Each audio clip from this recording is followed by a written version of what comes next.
on Chef Florida TV. We are here with Marty from Swan Studio. Hi Marty, how are you? Hi Claribel, thanks for joining me today. Okay, tell me something about how are you going to do this for your clients in the real job? Okay, well actually we painted up here last night. Got the scaffolding all set up and we've marbleized the ceiling. What's going to happen today, we're going to put some little accents over in the corner, and then once we get that painted on, I'll take you downstairs and show you how to actually do the marbling. How do you feel to be upstairs and downstairs? I just have to be very, very steady. Okay, you're not feeling scared, like just being in that position right there? I try not to think about it. Okay. All right. Okay, show me. Let me see what we've done right here. What this is actually a little pattern of the fleur-de-lis that's going to be used. And because of the way that the angle is, rather than point them, I'm actually going to double side them. I've already measured my space, found my center, put this at its one center, traced it. Now I'm going to flip it over, trace it that way, and then I'll actually hand paint them.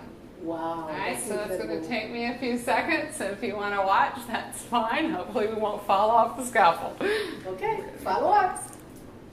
I actually do work with an assistant when I'm up this high, and what they do the whole time is basically make sure that I stay safe and everything stays in locked position. Of course. If you are going to work up high, you need to make sure you're comfortable with heights. I know that you have an assistant also too, that she helped you yes. to do this incredible art. It is always good to have somebody with you when you're up high. Okay. This is our second episode. Explain to me a little more about the decoration that you're doing for your clients. Well, what is specific? What is the name that they call that art? Right. I think we mentioned last time that one of the very popular things down here still is Tuscan, here in Southwest Florida, with the very warm colors. And this particular house definitely goes to that. It's very classic, little Tuscan. Maybe a little Italian type thing. Okay, that's cool. A little fresh. What I'm doing here, now that I've got it traced, I've got a couple of different art brushes with me, and I'm painting actually with a metallic paint. That's something very popular down here. And you can tell a little bit, we actually have in the marble, there's actually a little flicker of the metallics coming through the veining. And we're going to put a little bit of the brown and the copper up here. At least for myself, I am so right-handed. I take my time when I'm painting on a ceiling because basically it is the opposite of the way that you write. So the pressure that you use to use for a pen, you're going to use the same thing, only in reverse. So always take your time. And one thing you can always remember, it is only paint. What's the worst that can happen if you make a mistake? You're going to paint over it, let it dry, and start again.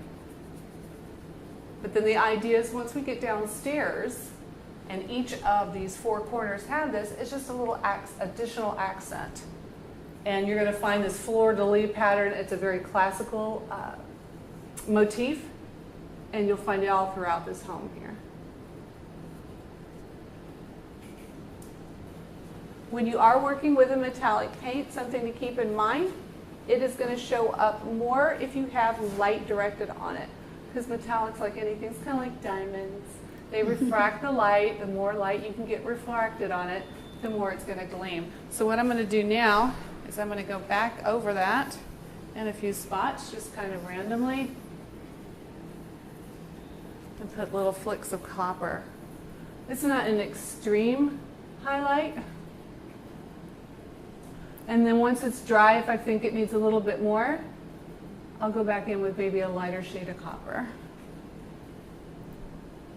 Okay, Claribel, I'm going to take you downstairs and we're going to put you to work. Let you give it a try. Let's do it. Good. Okay, so what I'm going to teach you down here is the technique that I used up on that ceiling, because this whole entire wall is actually going to be marbleized as well. Okay. Normally I start up in a corner, but for today's sake we're going to start right in the middle of the wall. The first thing we did this morning was we put on the base coat, and that's why I mentioned earlier that we want to use at least an eggshell, but I work with a satin usually. Okay. I always make a test thing for my customers so that they can see the color, and then using sea sponges, and you want to use a real sea sponge. Okay, you're going to work. I'm going to show you, then I'm going to hand it to you. So you watch what I do. Okay. I'm going to work with two different ones right now. And this is basically your dark color and your light color. Okay. Put them on. Nice. And these paints here have actually been mixed with a glaze medium. So that's why they've been transferred into a bucket. I usually do a 50-50, 50% glaze to 50% paint. Then, using a nice clean little rag, it actually gets pushed around a little bit. Okay, that's look nice. And then if you want to go back and make anything darker or lighter, you can. Then once that dries a little bit, we'll go back and we'll put some veins in. Okay. So we only have to do it about 500 more times. Let's see. Okay, and gloves. You see that I have gloves on. That's going to help protect your nails. So now that you have your gloves on. Okay. You say, which one did you use when you wanted lighter? Did you use? Well, I put in my dark first, and then I put a little bit of light. Oh, it's okay. Right. And then you mix it up. I can always go over what you do. Okay. Okay, let's see. All right. You know what? I'll let you dip it in so that you can feel what the paint feels like in the glaze. This is my first time doing this. This is it. You could become addicted to it. Okay. Yeah. And then Yeah. Just do it like pat it on the wall a little bit. okay, like that. Mm-hmm.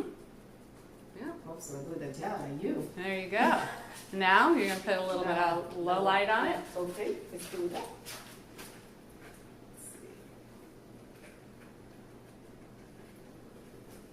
And tarping off is always important. In top. Anywhere up here, just kind of overlap it. Okay. The tarping off is on the floor. Okay. All right. Now you're going to take this. Right. You're going to kind of dab some of that off a little bit. Tapping up. Mm-hmm. Okay. So sort of a rub on, rub off. This is sound like fun. It is actually is fun. It's a little therapeutic. Okay, it's cool. Okay. I like art. All right. This is cool. I'm going to make a little dark section here, and then I'm going to show you how I put the veins in. Now, typically speaking, what's going to happen is I'm going to do the entire wall in this, let me see that for a second, in this fashion, and then go back and work in the veins. But for the camera's sake, we're going to show you how the veins get put on. Perfect. Perfect. And the veins are the cracks of the marble. When it comes to marble, there really isn't anything you can do wrong, but if there's a certain type of marble that you want to recreate, then make a sample first. Okay. Some marble has a lot of veins. Did you get a sample? Did you get a sample how to look? Yeah, the entire ceiling. Okay, okay. So what I usually work with is about 3 different little brushes. I'll show these to the camera. I keep them wet because we don't want them to dry. They can dry really, really fast. This is your little tiny pointer one. Okay. And with that, on this one, we've got 4 different colors that I'm working with in the veins today. One's the metallic one that we talked about, the highlights. And that's going to come down, and it's actually a matter of just dragging him down. Nice. Like that. For And then this is one of my favorite brushes. I know he looks a little crazy, but he's a little fan brush. what are you doing? You are matching the same color from the ceiling to the wall. Perfect. Because just like marble has so many different dimensions, we want to Nice. bring those dimensions in. And you can kind of drag him down, because some veins are a little lighter than others, and some are darker than others. Cool. And we got a little bit of red. We'll put a little red in there. That's a And real now art. we're going to take, grab the pointer brush. I wanted this brush. This is a little tiny chip brush. And what I do with him, I put him back in that little dark color, at least for this particular marble that we're making. Okay. Dab him off a little bit. I'm going to work him in there a little bit. Nice. So he has all the different dimensions that a stone would have. And I don't know if you noticed, but up on that one, up on the ceiling, there is a secondary vein, and that happens to a lot of different marbles.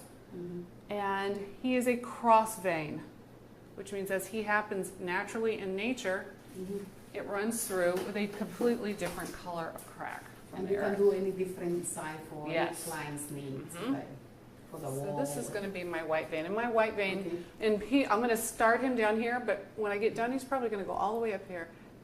He's going to crack down like this. Thank you for joining us and follow up with Marty from Swan Studio by Chat Florida TV con Claribel Levinson.